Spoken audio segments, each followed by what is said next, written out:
A 10-year-old boy with crutches and a poorly fitted prosthetic leg pushed open the glass door of a quiet Korean diner, the kind of place where silence meant survival, not comfort. Table after table, he was met with averted eyes and subtle head shakes. When he finally stopped in front of a man whose elaborate tattoos crawled up his neck and whose presence commanded the entire room, and whispered in a trembling voice, "Can I share this table?" What happened next would unravel a conspiracy so ruthless it would send shockwaves to the criminal underworld itself. This is Jerry and Sim Dong's story, and the truth is far more dangerous than you imagine. Before we continue, take a moment to subscribe to the channel and tell us in the comments where you're watching from. Now, let's begin. The word came out flat, almost bored. "Sit." Jerry Wilson stood frozen for 3 full seconds, his knuckles white around the grip of his crutches. The man hadn't looked up from his newspaper, a Korean daily folded into crisp quarters, but the single syllable carried the weight of absolute authority. Not an invitation, a command. Jerry lowered himself into the vinyl booth seat across from the tattooed stranger, moving with the careful, painful precision of someone who'd learned that quick movements brought consequences. The aluminum crutches clattered against the table edge before he could catch them. The sound was obscenely loud in the hushed diner. Now the man looked up. Sim Dong's eyes were dark, flat, and wholly unsettling, the kind of eyes that had seen things and done things and felt nothing about either. They tracked across Jerry's face with the clinical detachment of a jeweler examining a stone for flaws. Then they dropped lower, to the threadbare shirt hanging off bony shoulders, to the bruised hollow of Jerry's collarbone, to the prosthetic leg extending awkwardly beneath the table, the socket clearly sitting wrong, digging into flesh that should have healed months ago. The examination lasted perhaps 5 seconds. It felt like 5 hours. Sim Dong folded his newspaper with mathematical precision and raised 2 fingers without breaking eye contact with Jerry, the elderly Korean woman behind the counter.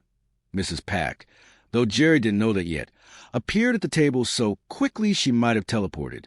She didn't speak. Sim Dong didn't speak. He simply gestured at Jerry, then held up his right hand. Fingers splayed. 5 dishes. Mrs. Pak's eyes widened fractionally, the only crack in her carefully maintained neutrality, before she nodded and disappeared into the kitchen. Jerry heard rapid Korean being spoken in harsh, urgent whispers, followed by the violent hiss of meat hitting a hot grill. "You eat everything on the table," Sim Dong said. "Not a question. You don't talk unless I ask you something. You don't get up unless I tell you to. Understand?" Jerry nodded, not trusting his voice. His stomach was eating itself, had been for 2 days now, and the smell of searing beef and garlic was making his head swim. Mr. Kim had been angry about something. Some file his father had supposedly hidden, some password Jerry was supposed to magically know, and angry meant Jerry didn't eat. Angry meant the stairs to the basement where they kept his crutches got very steep. Angry meant the prosthetic socket got adjusted with pliers. The food arrived in waves. First the banchan, 6 small dishes of kimchi, pickled radish, seasoned spinach, and things Jerry couldn't identify but would eat anyway. Then a steaming bowl of rice, the grain sticky and perfect.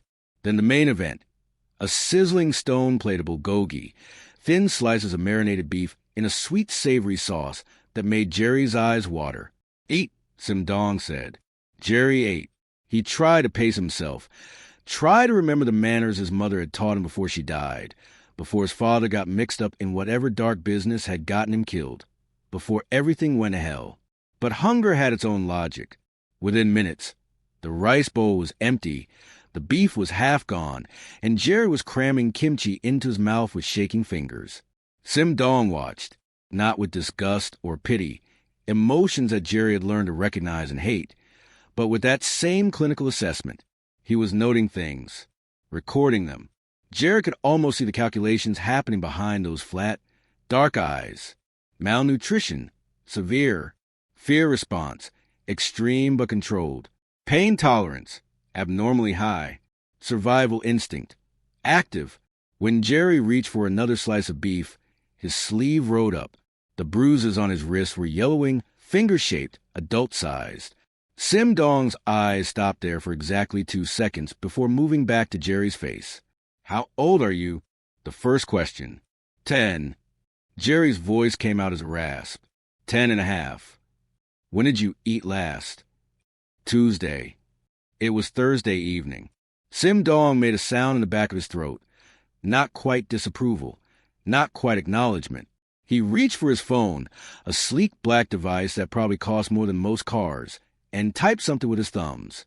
Then he set it face down on the table and returned his attention to Jerry.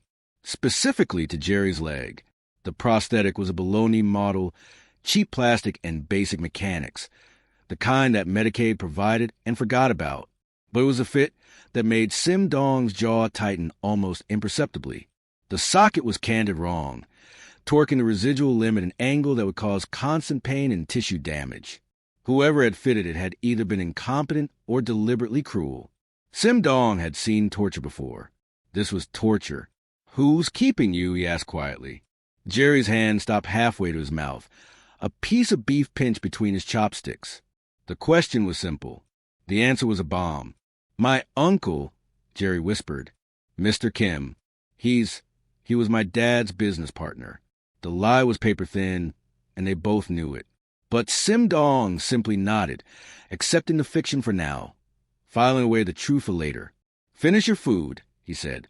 Jerry finished his food, and Sim Dong sat back in his booth, tattooed arms crossed over his chest, and began to make plans. The prosthetic came off by accident. Jerry had shifted in his seat, trying to find a position that didn't make the socket dig quite so deep into his flesh, when the release mechanism, already loose from poor maintenance, simply gave way. The plastic shell separated from his leg with a soft pop and a hiss of released pressure, tilting sideways against the booth seat. Jerry's face went white, not from pain, though pain was there, constant and grinding, from exposure, from the vulnerability of having this most private wound suddenly visible in a public space, even one as empty as this diner. His hands flew down to cover the residual limb, to hide it, to protect himself from the disgust or pity or morbid curiosity that always followed. But Sim Dong's hand shot across the table faster than Jerry could process, fingers closing around his thin wrist. Not hard, not cruel, just immovable. "Stop." The word was soft but absolute. "Leave it." Jerry froze. Every instinct screamed at him to pull away, to hide, to run. But you didn't disobey a direct order from a man like this. Not if you wanted to survive the next 5 minutes. Sim Dong released his wrist and leaned forward, elbows on the table, his gaze dropping to the exposed limb. The stump was a mess of scarred tissue and pressure sores, red and angry where the ill-fitting socket had been grinding against it for months.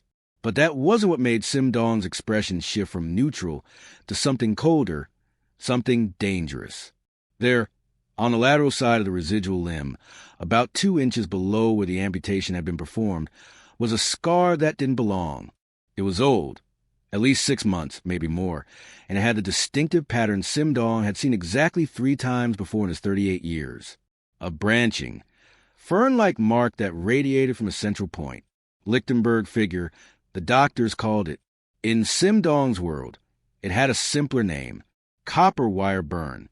The kind you got when someone stripped electrical wire, wrapped it around flesh and applied current. Not enough to kill, just enough to make every nerve ending scream. The kind of torture that left no blood, no broken bones, nothing that showed up clearly in photographs. The kind that was used for very specific purposes by very specific kinds of people. Information extraction, coercion, punishment. Sim Dong had ordered it done once, to a man who'd stolen from the organization, and refused to say where he'd hidden the money. He'd watched it happen twice more, in the basement of a warehouse in Busan, back when he was younger and still proving himself. He remembered the smell, burnt meat, and ozone. He remembered the sounds a man had made, animal and broken. He'd never seen it done to a child. His jaw worked silently for 3 seconds. When he spoke, his voice was quieter than before, which somehow made it more terrifying. "Who did this to you?" Jerry's throat had gone completely dry. He couldn't speak, couldn't think. The look in Sim Dong's eyes wasn't anger, not the kind Jerry knew anyway. It was something colder, more purposeful. The kind of look that preceded violence, so calculated it became art. The wire. Sim Dong continued, his finger hovering an inch above the scar, but not touching it, never touching it. Strip copper. Maybe 14 gauge. They wrapped it around your leg. Here. He indicated the central point. They used a car battery. Maybe a modified power supply. They did it more than once. His eyes flicked up to Jerry's face. They were asking you questions you couldn't answer. It wasn't a question. It was a statement of fact, delivered with the certainty of someone who'd lived in the dark long enough to recognize its methods. Jerry's chest was heaving now, his breath coming in short, sharp gasps. The memory was there, always there, playing on loop behind his eyes every time he closed them at night. The basement, the chair, Mr. Kim's voice, soft and reasonable, asking about passwords and locations and encrypted files. Jerry saying he didn't know, over and over, until the words meant nothing. And then the wire, the terrible, endless screaming of his own voice. I didn't know, Jerry whispered. I swear I didn't know what he wanted. My dad never told me anything. He died. And then Mr. Kim came and he said I was going to help him find something, and I couldn't. Stop. Sim Dong raised one hand. Palm out. Breathe. Slow. In for 4. Hold for 4. Out for 4. Jerry obeyed, fighting against the panic attack that was clawing its way up his throat. The breathing technique worked. Somehow, after 30 seconds, his hands stopped shaking quite so badly. Sim Dong leaned back in his seat, his expression unreadable again, but something had shifted in the air between them. The calculation was still there, but it had been joined by something else. Recognition, maybe, or obligation. In Sim Dong's world, there were rules. You didn't torture children. You didn't cross certain lines, no matter how much money was involved, no matter what debt needed settling. Some things were forbidden not because they were illegal, but because they were unforgivable. This Mr. Kim, Sim Dong said carefully, your father's business partner. What kind of business? Jerry's eyes dropped to the table. I don't know exactly. Dad never talked about work at home. But after he died, Mr. Kim said there was money, a lot of money, hidden somewhere, in computers or accounts or something. He said Dad encrypted it, and I was supposed to know how to unlock it. And you don't. No. Jerry's voice cracked. I was 8 when Dad died. He taught me how to ride a bike and tie my shoes. He didn't teach me about passwords and encryption, and he stopped, his breath hitching again. Sim Dong nodded slowly, his mind already assembling the pieces. Dead father, hidden assets, encrypted files, a child being used as leverage or as a key. This wasn't family. This was business. And whoever Mr. Kim was, he was both desperate and foolish. Desperate enough to torture a child for information the child didn't have. Foolish enough to leave evidence. The copper wire burn was evidence. Sloppy, permanent evidence. Where does Mr. Kim keep you? Sim Dong asked. Jerry gave an address on the east side. Sim Dong committed it to memory. How many people live there? Just me and him. Sometimes his girlfriend comes over, but she doesn't stay. Security? Jerry blinked, not understanding the question. Cameras. Alarms. Dogs. Guns. Oh, there's a camera by the front door, and he keeps a gun in his bedroom. In the drawer by the bed. Sim Dong nodded again, filing it all away. Then he reached across the table and picked up the prosthetic, examining the socket with the same clinical detachment he'd shown the scar. After a moment, he set it down and met Jerry's eyes. You're not going back there, he said simply. Jerry's heart stopped. What? You heard me. But he'll come looking for me. He always... Let him look. Sim Dong's voice was flat, final. You're not going back there. The words hung in the air between them like a promise or threat, and Jerry couldn't tell which scared him more. He'd learned over the past 18 months that promises from adults were just elaborate lies, and threats were the only currency that held value. But something about the way Sim Dong said it, with the casual certainty of a man stating an immutable law of physics, made Jerry's chest tighten in a way that felt dangerously close to hope. You don't understand, Jerry said, his voice barely above a whisper. He needs me. He won't just let me go. I know he needs you. Sim Dong pulled his phone from his pocket again and opened a notes application, his thumbs moving with surprising dexterity for hands that looked like they'd broken more bones than signed contracts. Tell me exactly what he needs you for. Not the version you tell social workers or teachers. The real version. Jerry's eyes darted to the diner's front window, half expecting to see Mr. Kim's silver Lexus pulling into the parking lot, expecting those soft, reasonable hands to reach through the glass and drag him back to the basement. But there was only the empty street, the fading daylight, and the reflection of a terrified child who'd been given permission to tell the truth for the first time in over a year. My dad was an accountant, Jerry began, his fingers twisting together in his lap, but not the normal kind. He worked for people who needed money, moved around, hidden, made clean. I heard him on the phone sometimes, late at night, talking in numbers and codes I didn't understand. He was really good at it. Sim Dong's expression didn't change, but something flickered behind his eyes. Recognition. He'd known men like Jerry's father, had employed them, even the invisible infrastructure that kept organizations like his running smoothly, that turned dirty money into clean investments, that made fortunes vanish and reappear across borders and shell companies. Accountants were the priests of the underworld, and the good ones were worth their weight in platinum. 3 years ago, Jerry continued, Dad told Mom he was getting out, said he'd done one last job, a big one, and he was done.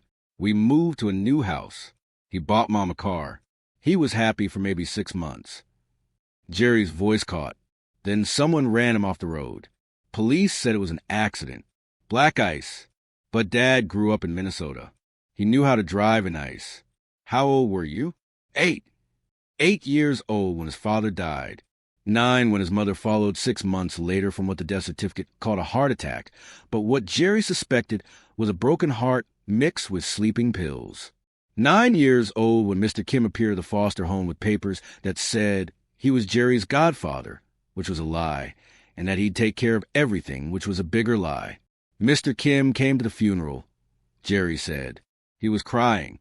He told everyone he and Dad were like brothers, that they'd built their business together from nothing. He said Dad would want him to look after me. The social worker believed him. Everyone believed him. But he wasn't there for you. No. Jerry's hands had moved from twisting together to gripping the edge of the table, knuckles white. The first week was normal. He bought me clothes. Took me to doctors for my leg. I'd lost it in the same accident that killed Dad. He seemed nice. But then one night, he sat me down and asked if Dad had ever given me any passwords, any special numbers or phrases, any drives or computers or accounts I was supposed to know about. Sim Dong's thumbs had stopped moving over his phone. He was listening with the complete, predatory focus of a shark that had just tasted blood in the water. I said no. I said Dad never talked about work stuff with me. And Mr. Kim smiled and said that was okay, that maybe I'd remember later. Jerry's breathing had gone shallow again, but I didn't remember, because there was nothing to remember. And every week he'd ask again, in different ways. Did Dad ever give you a USB drive? Did he ever make you memorize a phrase? Did he ever show you how to access a computer? And every week I'd say no, and he'd get a little less patient. When did it stop being questions? The question was gentle, but Jerry flinched anyway. For months after I moved in, he said Dad had stolen from his clients. Hundreds of millions of dollars, hidden in cryptocurrency wallets and offshore accounts. He said the encryption keys were somewhere, and Dad must have told me how to access them. I kept saying I didn't know. That's when he took my crutches away, for the first time. Said I could have them back when I remembered. Sim Dong's jaw tightened almost imperceptibly. In his world, you could beat a man, shoot a man, even kill a man if the situation demanded it. But you did it quick and you did it clean. You didn't draw it out. You didn't make it a game. And you absolutely didn't torture children for information they didn't possess. The prosthetic, Sim Dong said quietly. He controls that too. Jerry nodded. He bought it, not insurance. He reminds me every day. Says it cost $8,000 and I owe him. Says if I don't help him find Dad's money, He'll take it back and I can crawl. The words came faster now, a dam breaking. He brings home computer files and encrypted drives and makes me try passwords for hours. My birthday, Mom's birthday, our address, random phrases. Nothing works. Nothing ever works because Dad never told me anything. But Kim thinks he did. He's sure of it. He says Dad was too careful to not have a backup plan, that I'm the backup plan, that somewhere my memory is the key to everything. Jerry's voice cracked. He keeps telling me to try harder, to remember, and when I can't, he gestured helplessly at his leg, at the copper wire scar, at the 18 months of accumulated trauma that had carved itself into his body and mind. Sim Dong set his phone down carefully on the table. When he spoke, his voice was soft enough that Jerry had to lean forward to hear it, but it carried an edge that could cut steel. How much money are we talking about? He said 300 million, maybe more, spread across accounts all over the world. He has some of the account numbers, but not the access codes. He needs Dad's master key, whatever that is. $300 million. Sim Dong's mind processed a number with the automatic efficiency of someone who dealt in large figures regularly. But even for him, that was substantial. That was the kind of money that made men lose their minds, that made them cross lines, that made a child suffering seem like an acceptable cost of business. That was the kind of money worth killing for. Your dad's dead, Sim Dong said bluntly. Your mom's dead. Kim has you isolated with no one checking on you. No one wondering why you're not in school. No one asking questions. It wasn't a question. It was a checklist being marked off. You're not a nephew. You're a hostage. And the moment Kim decides you're useless, you're a liability. The truth landed like a physical blow. Jerry had known it, in the way you know things in nightmares. But hearing it spoken aloud in the clinical tone of a man who understood exactly how this kind of situation ended made it real in a way it hadn't been before. I think, Jerry whispered, he's running out of patience. Sim Dong stood up. The movement was fluid, economical, the kind of motion that spoke of violence held in perfect check.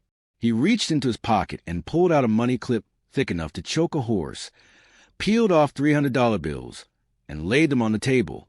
For a meal that cost maybe $40. Mrs. Pack would understand what the extra meant. Keep the kid here. Keep him safe. Keep your mouth shut. Stay in this booth, Sim Dong said, his eyes locked on Jerry's. Don't move. Don't go to the bathroom. Don't go outside. Don't talk to anyone except Mrs. Pack if she brings you more food. Do you understand? Jerry nodded, his throat too tight for words. Say it. I understand. I stay here. I don't move. Good. Sim Dong pulled his jacket from the back of the booth, black leather, heavy, with a weight in the right pocket that Jerry recognized as the universal shape of a handgun. He shrugged it on and headed for the door, but paused with his hand on the frame. If anyone comes looking for you, anyone at all, you get behind that counter and you stay there. Mrs. Pack knows what to do. Then he was gone, the glass door swinging shut behind him with a soft chime that sounded absurdly cheerful given the circumstances. Outside, the parking lot was nearly empty. 2 cars beside Sim Dong's, a black Mercedes S-Class that sat low on its suspension from aftermarket modifications, and enough armor plating to stop rifle rounds. He walked past it to the far corner of the lot, away from the diner's windows, away from the security camera mounted above the back door. Some conversations needed to happen in dead zones. He pulled his phone and dialed a number he'd called maybe 20 times in the past 5 years. It rang once. Hyunnim. The voice on the other end was sharp, alert despite the late hour.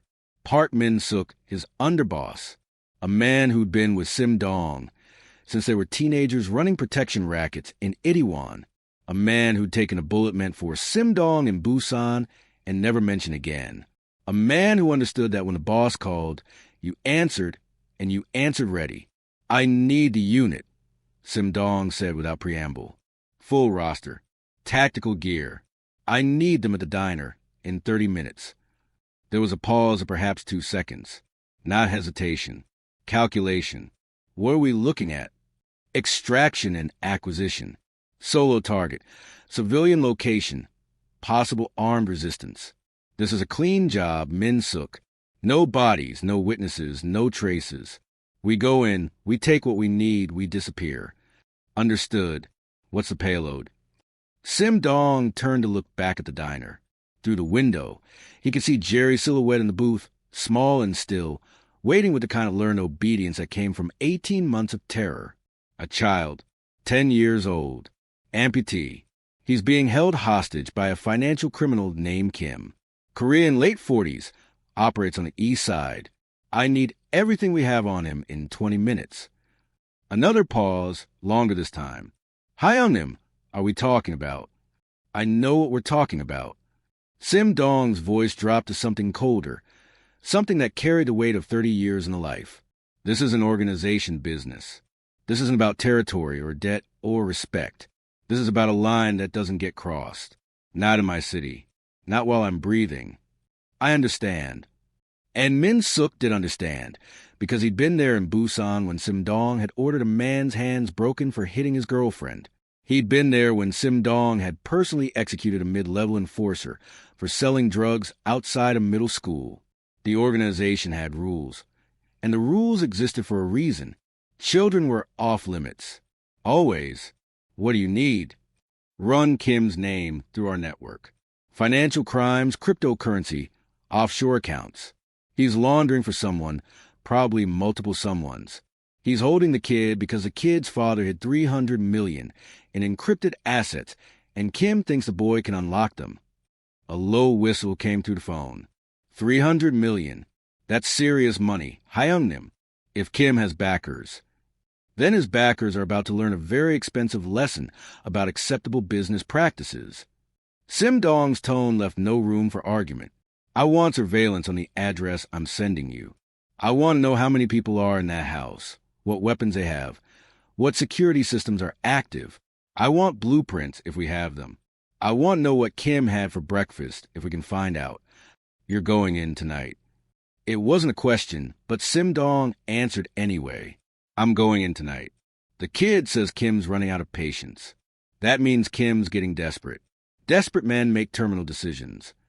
Understood. I'll have the team ready. What about the asset? The $300 million? Sim Dong had already considered this. $300 million in hidden cryptocurrency and offshore accounts. The kind of money that could fund the organization for years. That could buy territory, influence, protection. That could expand their operations across the peninsula and into Japan, China, the States. It was the kind of opportunity that came along once in a lifetime. The asset belongs to the kid, Sim Dong said flatly. It was his father's. Now it's his. We're not touching it. There was a very long pause on the other end of the line. Long enough that Sim Dong could hear Min Suk breathing, could almost hear the wheels turning in his underboss's head. $300 million was a lot of money to walk away from. It was the kind of money that could make a man question his boss's judgment, question his sanity, question his right to lead. Hyungnim, Min Suk said carefully, the council will ask questions. They'll want to know why we're mobilizing a tactical unit for non-organization business. They'll want to know why we're letting that kind of money slip through our fingers. Then you tell the council that I said some things are worth more than money. You tell them that we have a reputation to maintain, and that reputation includes not torturing children for cryptocurrency passwords. You tell them. Sim Dong stopped, reconsidered. No, you tell them I'll explain it myself at the next meeting. And if anyone has a problem with my decision, they can bring it to me directly. Yes, Hyungnim. The response was immediate, firm. Whatever doubts Min Suk might have had, he'd swallowed them. 30 minutes. The team will be ready. Good. And Min Suk? This is not about money. Make sure the unit understands that. We're not there to steal. We're there to correct a mistake. Someone forgot the rules. We're going to remind them. I understand. We'll be there. Sim Dong ended the call and stood in the parking lot for a moment, watching his breath mist in the cooling evening air. He'd built his organization on a foundation of rules. No drugs near schools. No civilians caught in crossfire.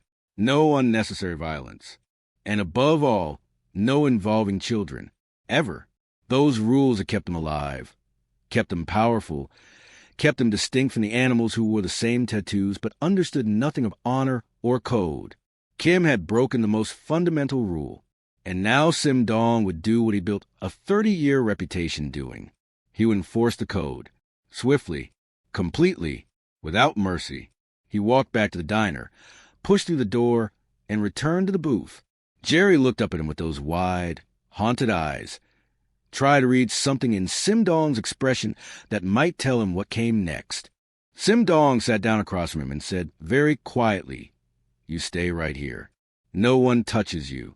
Not tonight. Not ever again." Jerry's chin trembled. "You promise?"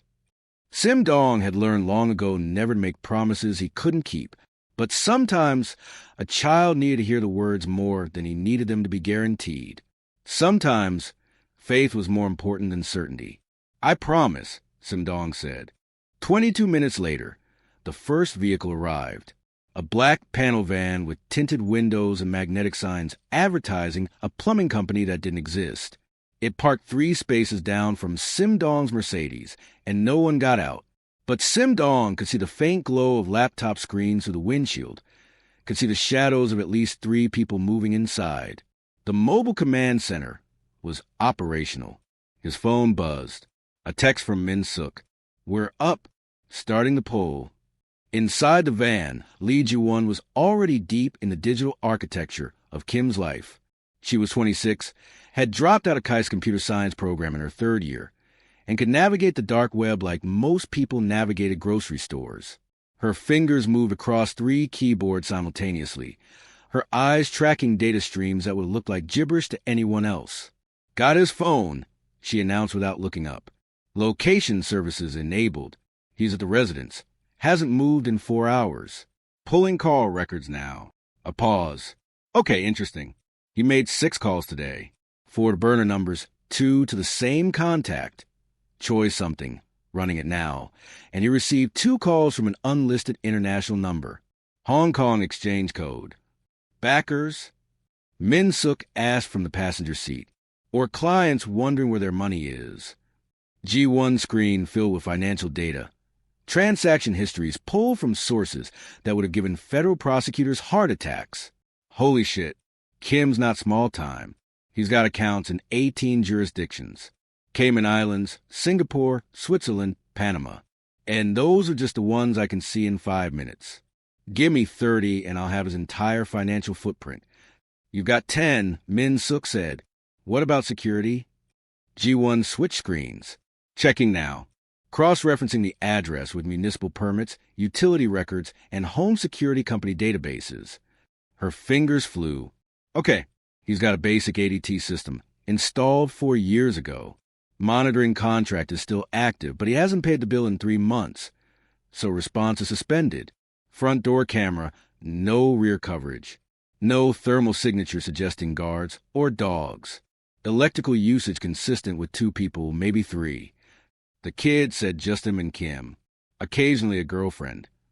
Then that tracks. Wait. Ji-won leaned closer to one screen. He's got a reinforced door on what looks like the basement. Steel frame, commercial-grade deadbolt. That's weird for a residential property. And the electrical load for that room is abnormally high, like server room high. Min Suk's jaw tightened. That's where they kept the kid. That's where they did the interrogations. A reinforced door meant Kim wanted privacy for whatever happened in that basement. Wanted soundproofing.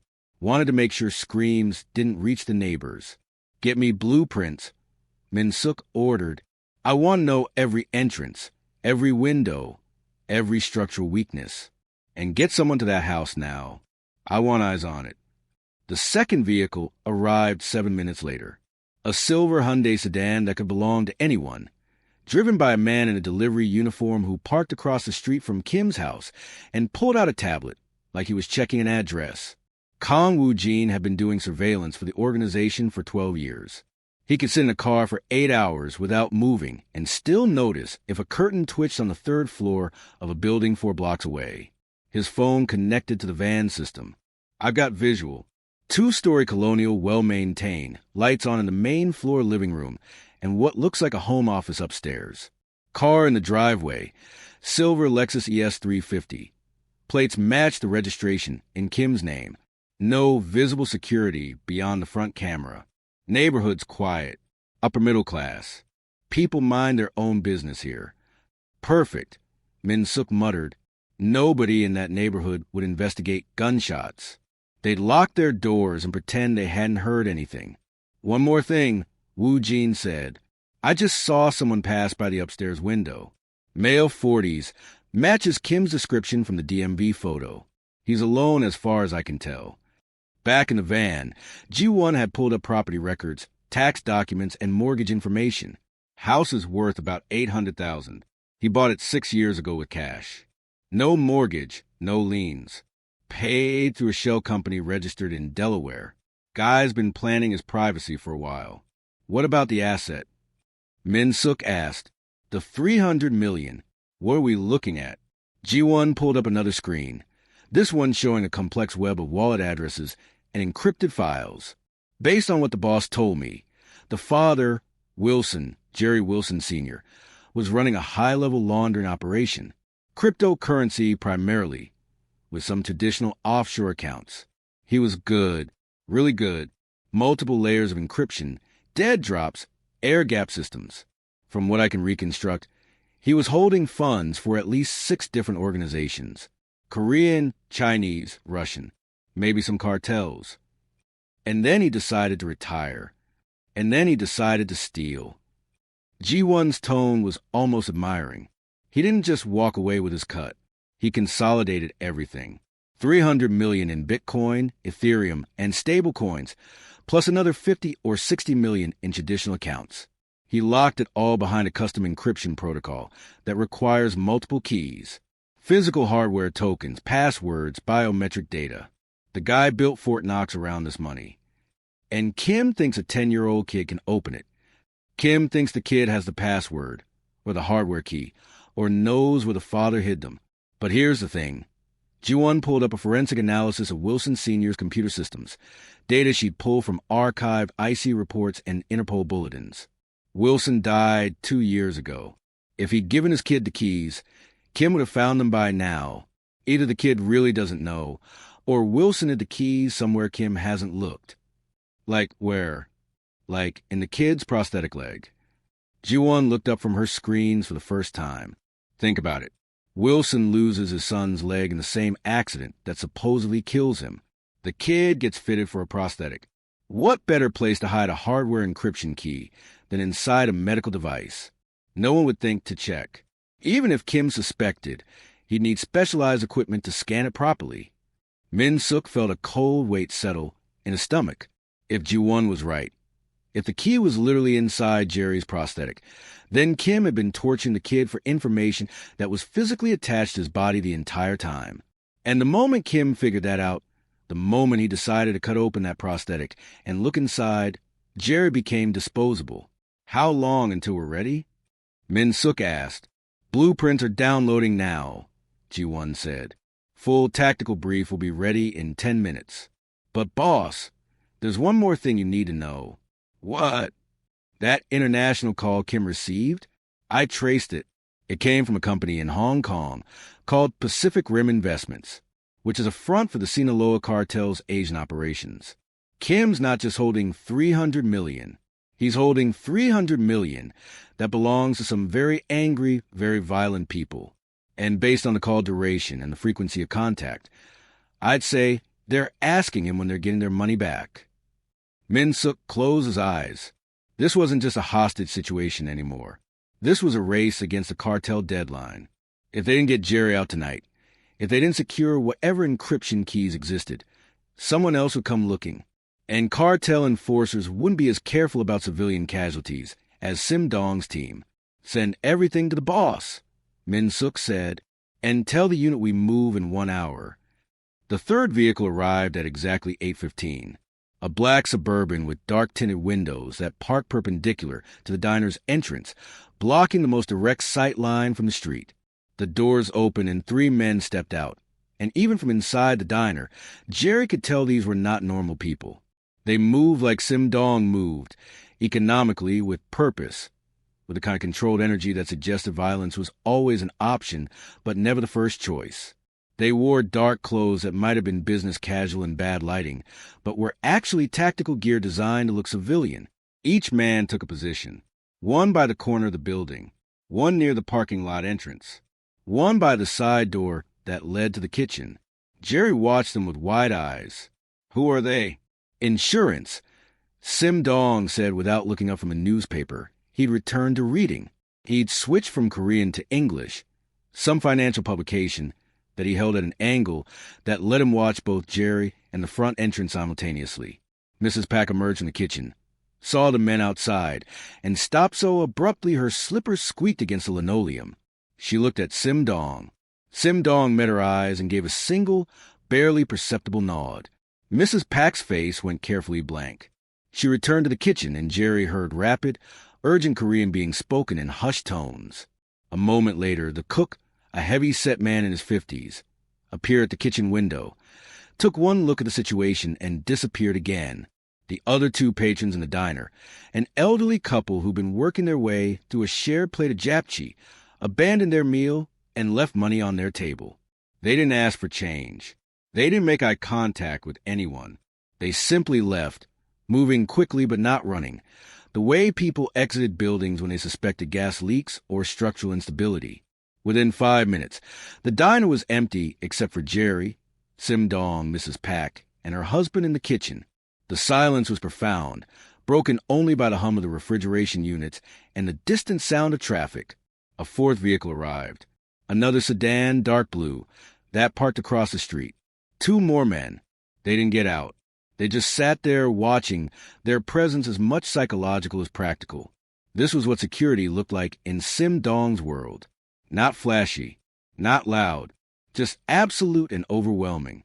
Jerry's hands were shaking. Are they here because of me? They're here because I told them to be here. Sim Dong turned a page of his newspaper with deliberate calm. You're under my protection now. That means what's mine is committed to keeping you safe. That's how this works. But what if Mr. Kim comes? What if he won't? The certainty in Sim Dong's voice could have held back floods. And if he's stupid enough to try, he'll learn a very fast, very permanent lesson about respecting other people's decisions. Mrs. Pack brought tea, not the cheap bag she usually used for regular customers, but the good stuff, loose-leaf gikuro, in a proper ceramic pot with 2 cups. She set it down between Sim Dong and Jerry without a word, but her hand briefly touched Jerry's shoulder as she passed, a gesture so quick and gentle it might have been imagined. Then she returned to the kitchen and began very loudly cleaning things that were already clean, making noise to fill the silence, to pretend everything was normal even though nothing was normal. Sim Dong poured tea for both of them. The ritual was precise, methodical, almost meditative. He pushed Jerry's cup across the table. Drink. It'll settle your stomach. Jerry wrapped both hands around the cup, drawing warmth from the ceramic. The tea was good, better than anything he'd had in months, better than anything he remembered having ever. It tasted like safety, which was impossible, but his brain had apparently decided that hot liquid and the presence of armed men equal security. And who was he to argue with survival instinct? Outside, a car slowed as it passed the diner. A silver sedan, not a Lexus, but similar enough that Jerry's entire body went rigid. The car's brake lights flashed. For 3 seconds, it seemed like it might pull into the parking lot. Jerry's breathing stopped entirely. One of Sim Dong's men, the one by the entrance, shifted his weight almost imperceptibly. His hand moved to his side, resting on something hidden beneath his jacket. The message was clear, and it didn't require words. Keep driving. The sedan's lights went off. It accelerated and disappeared down the street. Jerry realized he'd been holding his breath and let out in a shaky rush. Sim Dong still hadn't looked up from his newspaper. You didn't even flinch, Jerry whispered. I didn't need to. That's what they're here for. Sim Dong finally lowered the newspaper and looked at Jerry with those flat, dark eyes. You need to understand something. In my world, protection isn't sometimes thing. It's not conditional. When I tell you that you're safe, I mean you're safe. That means I commit resources. I commit people. I commit violence if necessary. And once that commitment is made, it doesn't get unmade until the situation is resolved. But why? The question came out small and broken. You don't know me. You don't owe me anything. Why would you do all this? Sim Dong was quiet for a long moment, his gaze steady on Jerry's face. When he spoke, his voice carried a weight that seemed to come from somewhere deep and old, somewhere that seen too much and remembered all of it. Because there are rules, lines that separate us from animals. One of those lines is that you don't torture children. You don't use them as tools. You don't treat them as disposable. He paused. Your Mr. Kim crossed that line. So now I'm going to remind him where it is. A fifth vehicle arrived. This one was different. A commercial van, white, with the logo of a medical supply company on the side. It parked behind the Suburban, and a woman got out. Mid-30s, professional dress, carrying a leather medical bag. She approached the diner, and one of Sim Dong's men spoke briefly to her before opening the door. She walked directly to the booth, set her bag down, and looked at Jerry with the practiced assessment of someone who'd seen trauma before. I'm Dr. Han, she said in English with only a slight accent. Mr. Sim asked me to examine your leg. Is that all right? Jerry looked at Sim Dong, who nodded once. Okay, Jerry said quietly. Dr. Han knelt beside the booth and gently helped Jerry remove the prosthetic. She examined the stump with careful, professional touches, her face darkening as she cataloged the pressure sores, the inflammation, the electrical burn scar. She took photographs with a medical camera, measured tissue damage with calipers, made notes on a tablet. This fitting is criminal, she said flatly. The socket is 3 sizes wrong. The alignment is off by at least 15 degrees. And this scarring, she looked up at Sim Dong. This is torture documentation. I'll need to file a report. You'll file it with me, Sim Dong said. And only me, for now. Dr. Han held his gaze for a moment, then nodded. I'll need to see him in my clinic. Tomorrow, I'll have a proper prosthetic fitted, within a week. Done. She stood, packed her equipment, and left as professionally as she'd arrived. The door chimed shut behind her. Jerry stared at Sim Dong. You called a doctor? I call my doctor. She's very good, very discreet. She'll take care of you. Outside, the perimeter held. The men remained at their posts, silent and vigilant. The diner had become a fortress, and at its center sat a scarred, tattooed crime boss and a broken 10-year-old boy, drinking tea in the gathering darkness, waiting for the moment when protection would transform into retribution. At 9:47 p.m., Min Suk gave the signal. For men in black tactical gear emerged from the panel van 3 blocks from Kim's house. They moved through suburban darkness like smoke, using hedges and shadows, staying off the security camera angles Ju-won had mapped. The neighborhood was quiet. Families were inside watching television, putting children to bed, living normal lives while extraordinary violence prepared itself at their doorsteps. The point man, Choi Sung-min, former ROK Special Forces, reached the back door first. He placed a small device against the lock, digital and silent, the kind of tool that costs more than most people's cars. 3 seconds later, the deadbolt disengaged with a soft click. No alarms, no lights. Kim's suspended monitoring contract meant no one was coming to save him. They entered through the kitchen. Sung-min went left, clearing the dining room. The second man went right into what looked like a home office.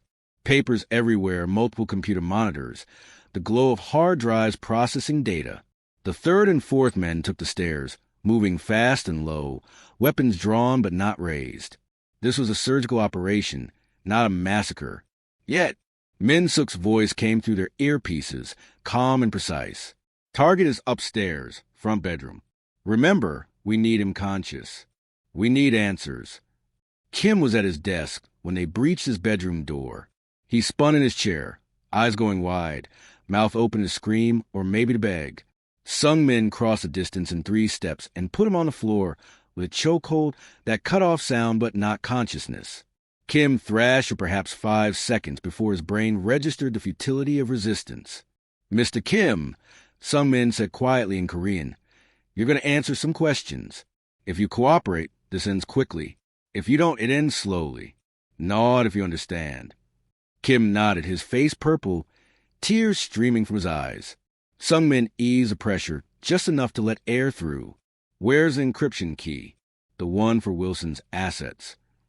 Kim gasped, sucked air, his words coming out in a desperate rush. I don't have it. The kid has it. He won't tell me. Wrong answer. Sungmin applied pressure again. Held it.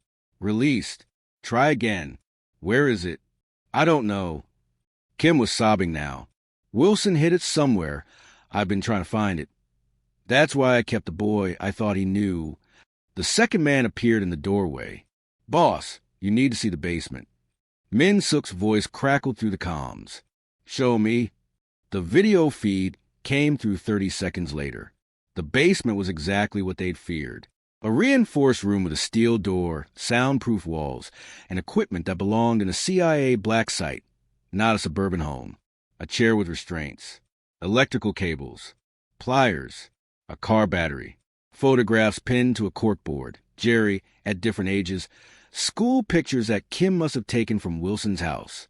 And on a workbench, a laptop connected to multiple encrypted drives, password attempt logs running into thousands. Sim Dong's phone buzzed with the images. He looked at them without expression, though Jerry, sitting across from him in the diner, saw something flicker in those flat eyes. Something cold and final. Min Suk, Sim Dong said into his phone, his voice carrying across the silent diner. Make it clean. Back at the house. Sungmin hauled Kim to his feet and dragged him down to the basement. Kim saw the room through new eyes, through the eyes of someone who was about to experience what he'd inflicted on a child. His knees gave out. Sungmin held him upright. Please, Kim whispered. Please, I can pay. I have money. I can give you the account numbers.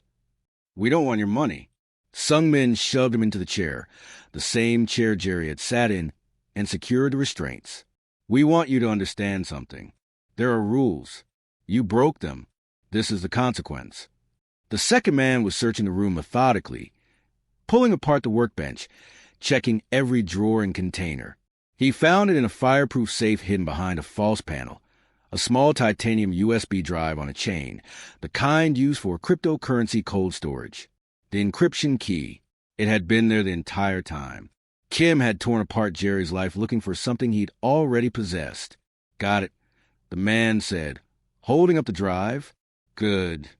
Min Suk's voice was satisfied. Secure all the computers, all the files, everything related to Wilson's operation, and call the cleanup crew. Sungmin looked down at Kim, who was hyperventilating now, his eyes fixed on the car battery, on the cables, on all the instruments he'd used to torture a 10-year-old child who'd had no answers to give. You have a choice, Sungmin said quietly. You can tell us everything about your operation, who you work for, who Wilson was laundering for, every account, every contact, every detail. Or we can wire you up to that battery, and you can tell us after. Either way, we're getting what we need. But only one of those options lets you keep your teeth. Kim talked. He talked for 40 minutes straight, giving up names and numbers and account details, his voice shaking, his body trembling. The man was a coward, which they'd known, but the depth of his cowardice was almost impressive. He gave up his clients, his partners, his escape plans, everything. When he was done, when they'd wrung every piece of useful information from him, Sungmin loosened the restraints. You're going to disappear, he said. Tonight, you're going to take nothing with you. You're going to get on a plane, and you're never coming back to this country. Because if you do, if we ever see you again, you won't get a warning. You won't get questions. You'll just disappear for real. Understand? Kim nodded frantically. Good. Sungmin hauled him out of the chair. You got 2 hours to be gone. After that, we'll assume you're still here, and we'll act accordingly. They left him there in his torture chamber, surrounded by the evidence of his crimes, and walked out of the house carrying computers, hard drives, and one small titanium USB drive worth $300 million. Justice had been delivered. Mercy had been shown. More mercy than Kim deserved. But Sim Dong's code demanded it. They didn't kill unless necessary. They got what they came for. The rest was Kim's problem now. Dr. Han's clinic occupied the 3rd floor of a medical building in Gangnam. The kind of place where wealthy people went for discreet procedures and celebrities recovered from surgeries they'd never admit to having. The waiting room was empty at 10 p.m. The receptionist had been sent home hours ago, but the lights were on and Dr. Han was waiting when Sim Dong's Mercedes pulled into the underground parking garage. Jerry had fallen asleep in the back seat somewhere between the diner and here, his head resting against the window, his body finally surrendering to exhaustion now that the immediate danger had passed. Sim Dong carried him inside. The boy weighed almost nothing, all angles and bones, and laid him on the examination table in the main treatment room. Dr. Han worked quietly, efficiently, documenting everything with the thoroughness of someone who understood that these records might someday matter in court. She photographed the pressure sores, measured the tissue damage, took x-rays of the residual limb to check for bone abnormalities caused by the improper fitting. She swabbed the electrical burn scar for a forensic sample, sealed it in an evidence bag, and logged it with a timestamp. This is going to take weeks to heal properly, she said, applying antibiotic ointment to the worst of the sores. The socket was causing chronic inflammation. If it had gone on much longer, he would have needed surgical intervention, possibly debridement. She looked up at Sim Dong. Whoever fitted this prosthetic knew what they were doing. They made it hurt on purpose. Kim wanted leverage. Sim Dong stood by the window, watching the Seoul skyline. Pain is an excellent motivator when you're asking questions someone can't answer. Dr. Han wrapped the stump in clean bandages, then covered Jerry with a blanket. He'll need a custom prosthetic. Proper fitting, quality materials, room for growth. I have a colleague who specializes in pediatric cases. Best in the country. It'll cost about $30,000. Set it up. Send me the bill. There's also going to be psychological trauma. What this child has experienced. I know. Sim Dong's reflection in the window was motionless. I'll handle it. Dr. Han studied him for a long moment. She'd worked with Sim Dong's organization for 5 years, had treated gunshot wounds and knife injuries, and once a man who'd been tortured with a blowtorch. She'd learned not to ask questions. But this was different. This was a child. What are you going to do with him? Keep him safe? Sim Dong turned from the window and give him back what Kim tried to steal. Min Suk arrived 30 minutes later, carrying a briefcase and a tablet. He found Sim Dong in Dr. Han's office, drinking coffee that had gone cold an hour ago. Jerry was still asleep in the treatment room, monitored by machines that beeped softly in the darkness. We got everything, Min Suk said, setting the briefcase on the desk. Inside was a titanium USB drive, 3 laptops, 24 hard drives, and a thick stack of documents. Ji-won's been working on the encryption. Wilson was paranoid, but he wasn't impossible. The USB drive is the master key. Once we plug it in, we should have access to everything. And Kim, on a flight to Manila, we put him on the plane ourselves. Watched it take off. He won't be back. Sim Dong nodded. The assets. How do we transfer them to the kid legally? Min Suk pulled up files on his tablet. That's the tricky part. 300 million in cryptocurrency and offshore accounts can't just appear in a 10-year-old's name without triggering every financial crimes investigation in 3 countries. We need to launder it properly, legitimize it, so we make inheritance. Sim Dong's mind was already working through the logistics. Wilson died 2 years ago.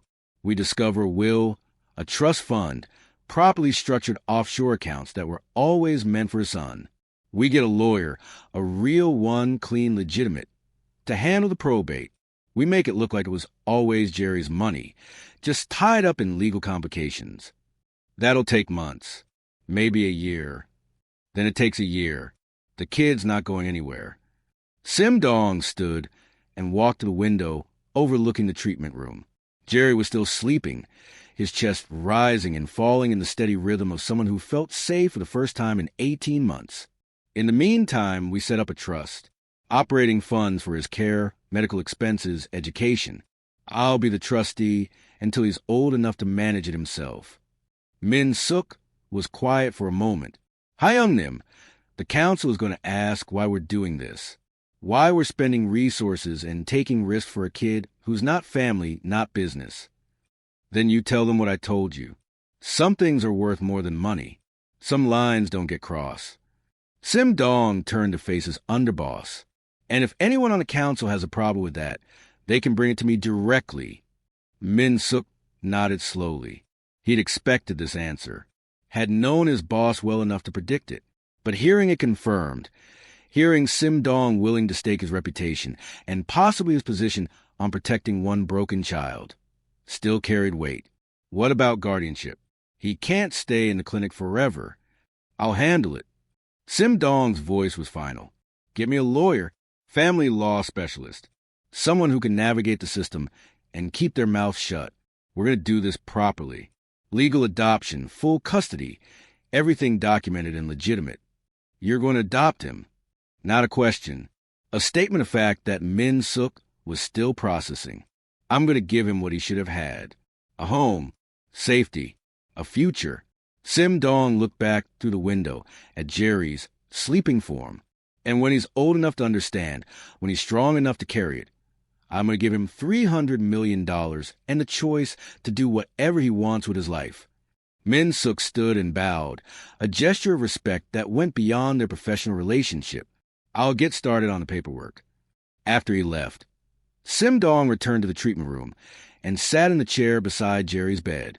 The boy was still sleeping, his face peaceful in a way it probably hadn't been in years. Sim Dong reached out and adjusted the blanket, a gesture so gentle it would have surprised anyone who knew him only as the boss. You're safe now, he said quietly to the sleeping child. I promise. 6 months later, the dojang smelled like sweat and discipline, and the kind of focus that only came from repeated, purposeful motion. Jerry stood in the center of the mat in his white dobok, the fabric crisp and new, his belt, still white, still a beginner, tied properly around his waist. His prosthetic was different now, custom carbon fiber, precisely fitted, with a specialized foot design for martial arts. It had cost $42,000 and responded to his movements like it was part of his body, not something foreign strapped on each morning. Master Quan walked around him in a slow circle, correcting his stance with gentle touches. Feet wider. Yes. Weight centered. Good. Now front kick. Slowly. Jerry executed the movement with careful precision. His supporting leg, the prosthetic, held firm, the engineering doing exactly what Dr. Han's specialist had promised it would. The kick itself wasn't powerful, wasn't fast, but it was controlled. It was his. Again, Master Quan said. Jerry did it again, and again, and again, until the movement became automatic, until his body remembered what his mind had to learn. Sim Dong watched from the observation area, arms crossed, his expression as unreadable as ever. But anyone who knew him well, and Min Suk, standing beside him, knew him very well indeed, could see the subtle shift in his posture. Pride, maybe, or satisfaction. The boy who'd limped into a diner 6 months ago, barely able to stand, was now executing martial arts techniques with the determination of someone who decided that weakness was negotiable. He's doing well, Min Suk observed quietly. He works hard. Sim Dong's eyes never left Jerry. 3 classes a week. Never complains. Never asks to stop early. Takes after someone, I think. Sim Dong didn't respond to that, but something that might have been a smile threatened the corner of his mouth before he suppressed it. The class ended with bows, to the flag, to Master Quan, to each other. Jerry grabbed his towel and water bottle and made his way to the observation area, his gait smooth and natural now that the prosthetic actually fit. He'd gained weight. His face had filled out. The haunted look that had lived in his eyes for 18 months had faded, replaced by something that looked dangerously close to happiness. Did you see? Jerry asked, slightly breathless. I did the whole sequence without wobbling. I saw. Sim Dong handed him a fresh towel. You're improving. Master Quan says if I keep practicing, I can test for yellow belt in 3 months. The excitement in Jerry's voice was unguarded, pure. Do you think I'm ready? I think if Master Quan says you're ready, then you're ready. He doesn't lie about these things. Jerry nodded, accepting this wisdom the way he'd learned to accept most of what Sim Dong told him, as fact, delivered without embellishment or false comfort. They'd developed a language over the past 6 months. The two of them, direct, honest, built on the understanding that Jerry had lived through enough lies to last a lifetime.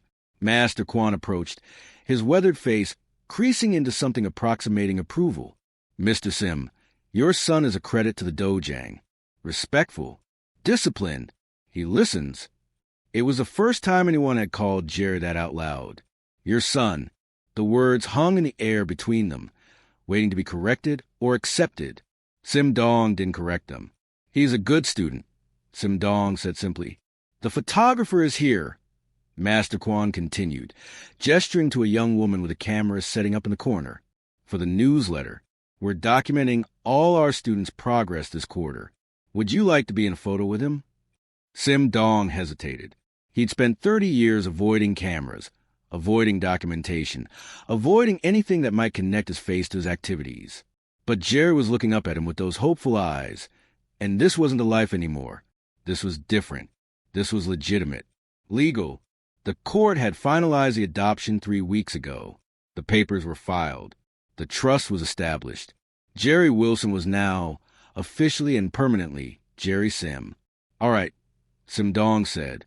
They posed together on the mat. Jerry stood in front, his stance proper, his hands in a ready position. Sim Dong stood behind him, one hand resting on Jerry's shoulder. Protective, grounding, claiming. The photographer counted down and the camera clicked. Later, when Jerry saw the photo, he would think they looked like they belonged together.